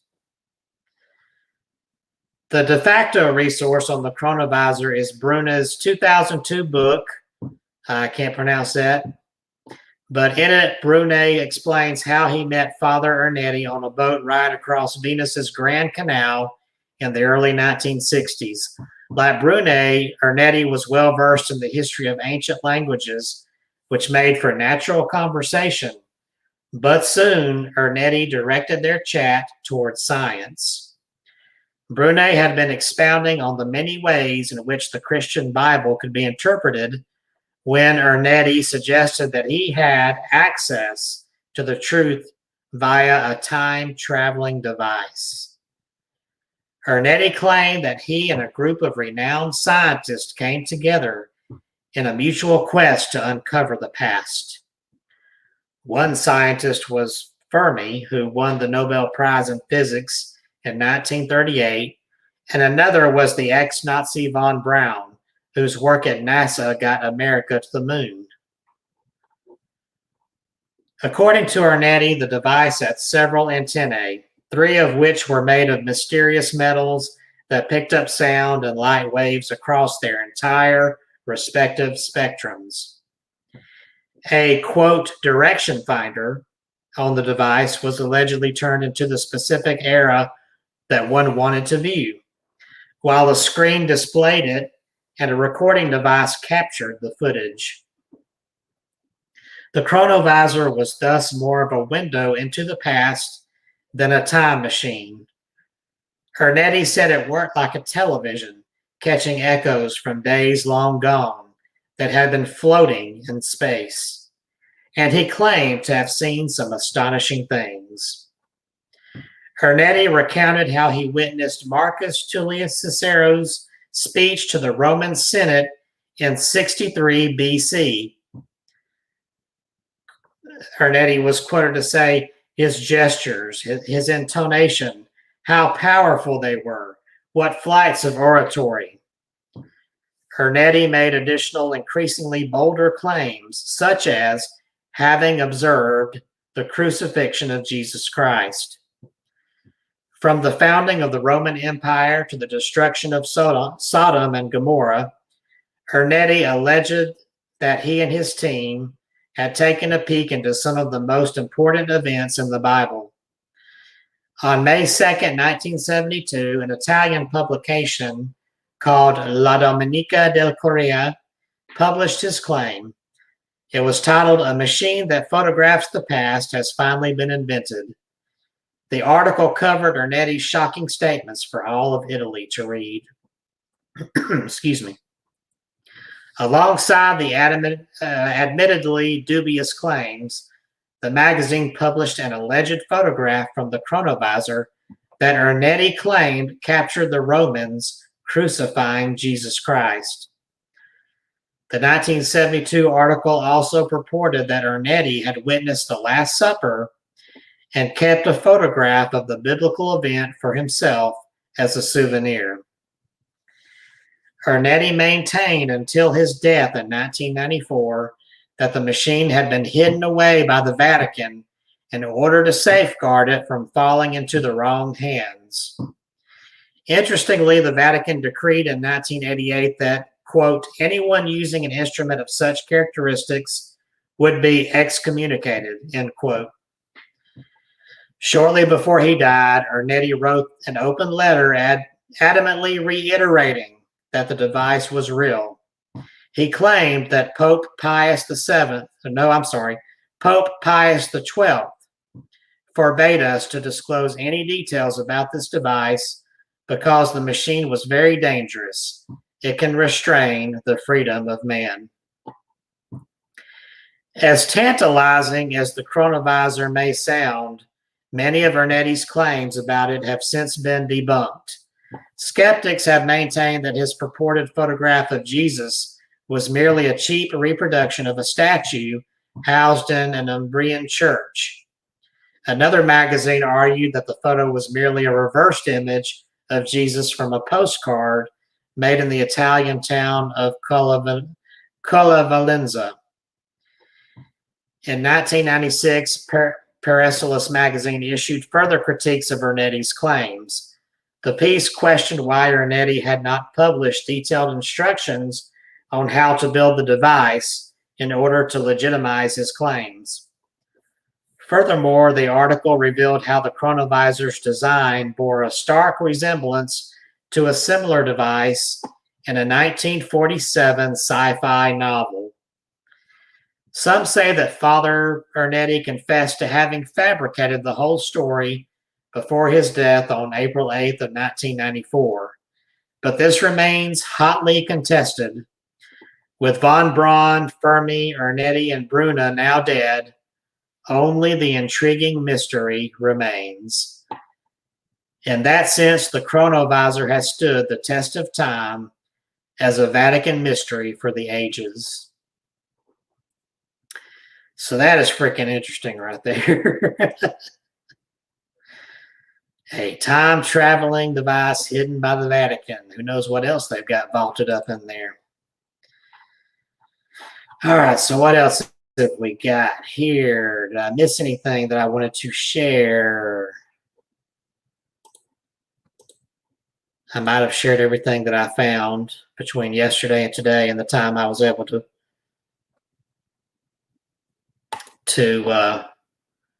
do some research on these things. These were some interesting stories. Yeah, looks like we've covered everything there. So we've got 20 minutes left. I guess I can go ahead and do another shameless plug for myself and Mr. Kelsey. He couldn't come back and join us for the rest of the show, but I was going to say, in fact, I would like to put up on the bottom of the screen here the Wish Doctor's wishing machines now on sale. www.thewishdoctor.com. That's it scrolling across the bottom of your screen there. And while you're at it, you can check out some of his books out there on Amazon. He's also got one out here, datingthedead.com, which is an interesting book he wrote a while back. It tells a story of some interesting paranormal relationships that people have had, and some just straight up abnormal. One person claims to have had sexual relations with a Bigfoot. Another one fell in love with his car. And another one claims to be married to a bridge. So we got some straight up abnormal, but also some paranormal stories in that book. So check that out. And while you're out there searching and surfing out there, be sure to go to myhauntedDolls.com right there. That is my website. And you can go shop at my store and go check out some of the books I've published out there, which I will share here. We have Crimson, the Blood Painting, a novel based on an actual haunted painting that I have in my collection. It's hanging on my wall right outside this room that I'm in right now. The painting is real, and some of the history in the book is based on legend, a true legend, but I expounded on it for the purpose of the novel. So there's also some creative fiction there, but if you like a good paranormal horror story, be sure to check that out. If you'd rather nonfiction, I've got my nonfiction books out there, including My Haunted Collection, The Dark Side, which tells the stories behind some of the scarier items in my collection, some of the purportedly more dangerous items, such as a doll that was possessed by a demon, which I actually had to bless and seal up in a cabinet, and also a mirror that was used as a portal for something demonic to come through and attack a family, which I had to bless, wrap up, seal up, and now it's put away in a safe place. Those and more stories are in that book, so be sure to check that out at myhauntedDolls.com. Buy yours today. You'll get it autographed on myhauntedDolls.com, or if you'd rather go to Kindle, if you like ebooks, they're out there. Also, some of my books are on audio books, so go out there. I've got a couple out there on Audible and iTunes, so be sure to check those out if you'd rather listen to books than read. Sounds awesome, says the Haunted Dollhouse. Thank you very much. So hope you'll get out there and check that out too. In fact, here's something interesting. That picture I threw up there, the myhauntedDolls.com banner, you can get that as a bumper sticker on my website if you like one of those to put on the bumper of your car. I thought I had a picture out here of that sticker on the bumper, but it's been removed, so can't share that. All right, so how about, since we've got a little over 15 minutes left, how about I share a scary story for the end of our show here? Since we've done our spirit box session with Macy at the beginning of the show, be sure to go back, and this will be archived, so go back the first 20, 25 minutes we spent with her with the spirit box, and that was very interesting. And then we talked about time travel for most of the show. So now let me get us a nice, good, scary story up here. If you've not checked out my podcast, I do at least a couple of times a month. I've got a podcast called The Haunted Collection, where I perform some of my favorite horror and ghost stories. It's on Podbean, but you should be able to get it on iTunes as well. But if you go to myhauntedolls.com, there's a link to it out there so you can go out and listen to it. So let me pull up my scary story site here. I'm never going to tell where I find these at. It's my little secret. And I will share some kind of creepy horror story here for you. All righty. Here we go. So shall we do a horror story, a ghost story? Let's see here. Well, if these ads will ever go away and let me get to the stories, maybe I can share something here. All right. Ay, ay, ay, ay. All right, let's see what I can do here. Here we go. Let me pick out a good scary story here. Here's one I hadn't shared yet called Intruder Alert. So let me share that one with you. Again, I've got a bunch of stupid ads popping up here, screwing things up. So here we go. All righty. It was the middle of the night, and I was in the bedroom trying to relax. I changed the channel on the TV and saw that the local news was on, and at the bottom of the screen, there was a breaking news alert. Murderer on the loose, hiding in the vicinity. Police warning everyone to be on alert. Killer is armed and suspected to be dangerous. I was just drifting off to sleep when I was awakened by a strange noise downstairs. It sounded like there was someone in the house. At that moment, my heart began beating fast, and I broke into a cold sweat. Straining my ears to listen, I thought I heard another noise. It was the sound of a door creaking. That was a bad impression. It was not my imagination. There was an intruder in the house. I have to get out of here fast, I thought. I slipped off the bed as quietly as possible and crept towards the window. My body was shaking with fear, and I was hoping I didn't make any noise. Just then, I heard faint footsteps making their way up the stairs. It sounded like more than one person. At any second, they would burst through the door. I had to get away. I climbed out the window and onto the garage roof, moving as fast as I could without making too much noise. At the edge of the roof, I grabbed the drain pipe and lowered myself down until I dropped into the garden. As I paused, I looked up at the window I had just escaped from and saw the lights go on. That was close, I thought. A chill ran down my spine as I thought about what would have happened if they caught me. I made my way to the bottom of the garden and into the woods. Once I was safely hidden by the trees, I broke into a run. I pushed onwards, stumbling through the darkness, moving through the undergrowth until I came to another housing estate. Clutching my knife, I headed towards another house. I like that because you think you're in the you think you're in the mindset of the victim. Nope, it's the killer. That was a pretty dang good story, I thought. All right. So let me see here.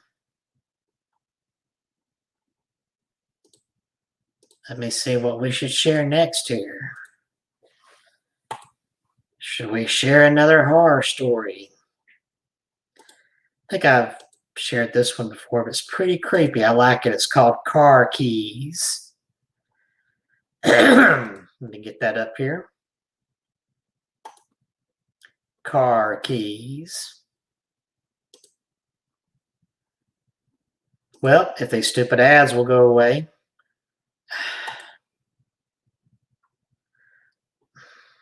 Sorry, folks, but these ads are just making a problem tonight.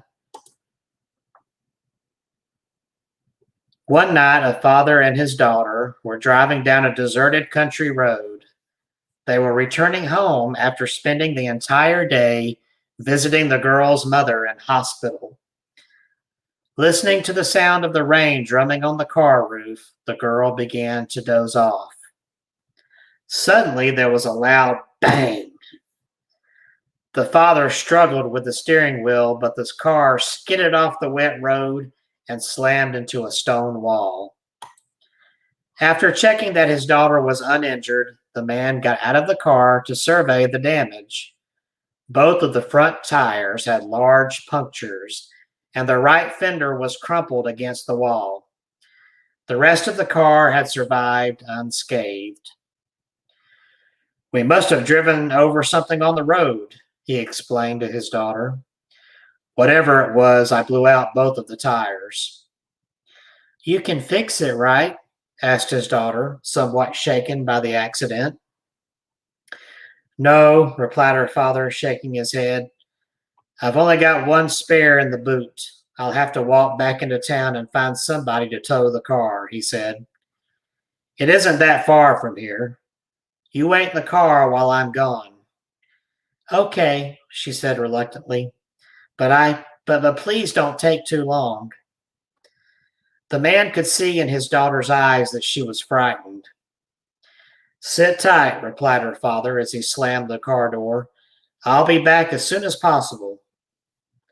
His daughter watched him in the rearview mirror as he trudged off down the road in the pouring rain and disappeared into the night. More than an hour passed, and her father still had not returned. The girl began to wonder what was taking him so long. She was very worried because he should have been back by now.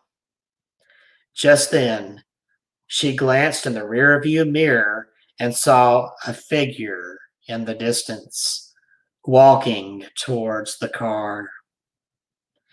At first, she thought it was her father, but when she turned around to take a closer look, she realized it was a strange man. He was dressed in overalls and had a big, bushy beard.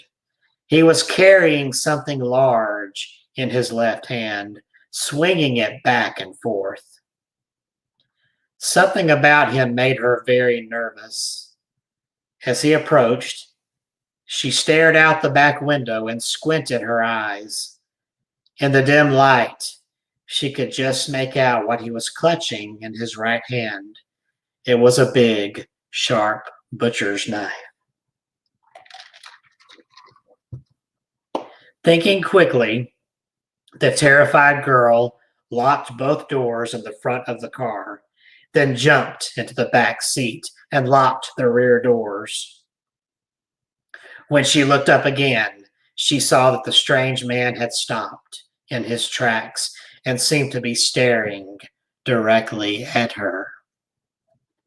Suddenly, the man raised his arm, and the girl let out a blood-curdling scream. In his left hand, he was clutching her father's severed head. She just kept screaming and screaming. She could not stop herself. Her heart was pounding, and she struggled to breathe. The grotesque expression on her father's face was horrifying to behold. His mouth was hanging open, and his eyes were rolled back in his head. When the man reached the car, he shoved his face right up against the window and glowered at her with his crazed, bloodshot eyes. His hair was wild and matted with dirt. His face was covered in deep scars. For a moment, he just stood there in the driving rain, grinning at her like a madman. Then he reached into his pocket, took something out, and slowly lifted his hand. He was holding her father's car keys. And that, boys and girls, is the end of that story. You can imagine the brutal ending that came there, but it kind of makes you feel sorry for them, doesn't it? Okay. We got a few minutes left here, so I can tell maybe a short story here if we have one. Let us see here. That was a little bit lengthy there. Let me find one that's kind of short. Yeah, that one's kind of lengthy too. Alrighty. Let me try this one.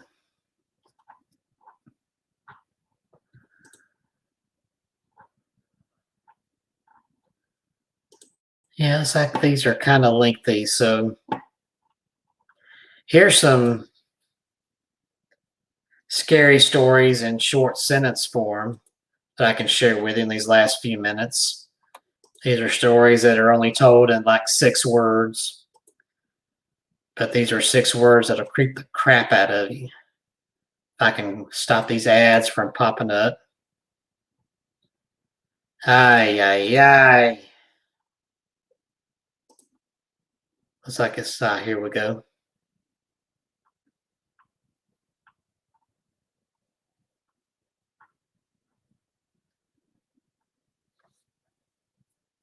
All right.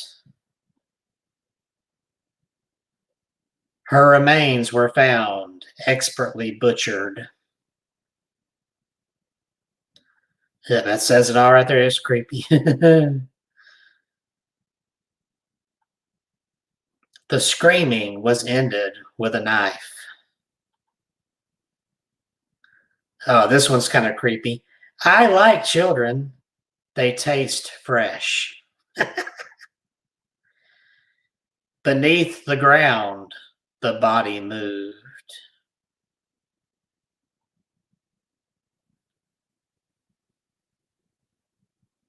The spiders hatch inside your cheek. That comes from that urban legend that's been around for ages. Oh, this one is creepy. Doctor gave you 24 hours yesterday.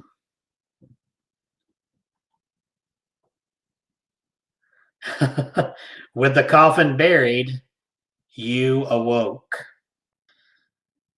We had an episode a few weeks back about being buried alive. Oh, I like this one. Scariest thing of all, your reflection. Wait, is that scary or is that an insult? Awoke from dream, still living nightmare. Oh, this one's just one sentence. This one's good. You accidentally pushed the wrong button.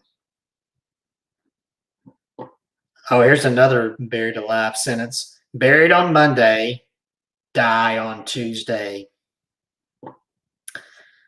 They got some good ones out there. We also talked about scary things that Crazy Girl says, thank you, Kevin, for sharing these stories with me. Well, you're welcome. Since I'm going solo for most of the show tonight, want to make sure we have time, something to fill up the time. Creepy. Yep. I want a coffin. You know what? In a strange way, so do I, because it looks morbid, but also at the same time, it makes kind of a dandy decoration, doesn't it? Especially if you're into Halloween and scary stuff. Okie dokie.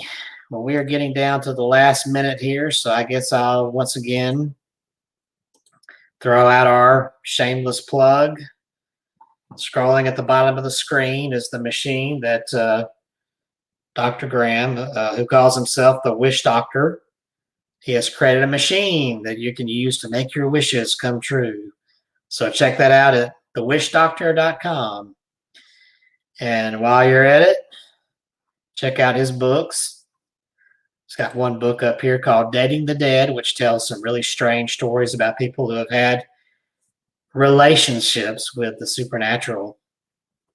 And some things are just plain abnormal. So check that out. Excuse me. Go to My Haunted Dolls. Check out my website. Got all of my books out there, myhauntedolls.com. If you're not already on my YouTube page, which some of you are tuning in from My Haunted Dolls YouTube, you can find the link there on the links. You can also find my books in the store. So be sure to check those out. We've got nonfiction like this one, or fiction novels based on some of the actual haunted items in my collection. So be sure to check those out. Those are also an audiobook and ebook. So thank you, Haunted Dollhouse, for your commenting and tuning in. And Crazy Girl, as always, I'm glad you all tune in. And Macy here. Again, if you tuned in late and you missed the Spirit Box session at the beginning, the first 20, 25 minutes, go back and check that out and let us know if you caught anything on the Spirit Box from her. But I appreciate little Macy being here with us, and I appreciate you all being here. And we'll be back next Tuesday night here, same time, same place, to talk about something else abnormal here on Abnormal Alabama and My Haunted Dolls. So until then, thank you all for tuning in and appreciate you all being here. Have a wonderful night and happy hauntings. Good night.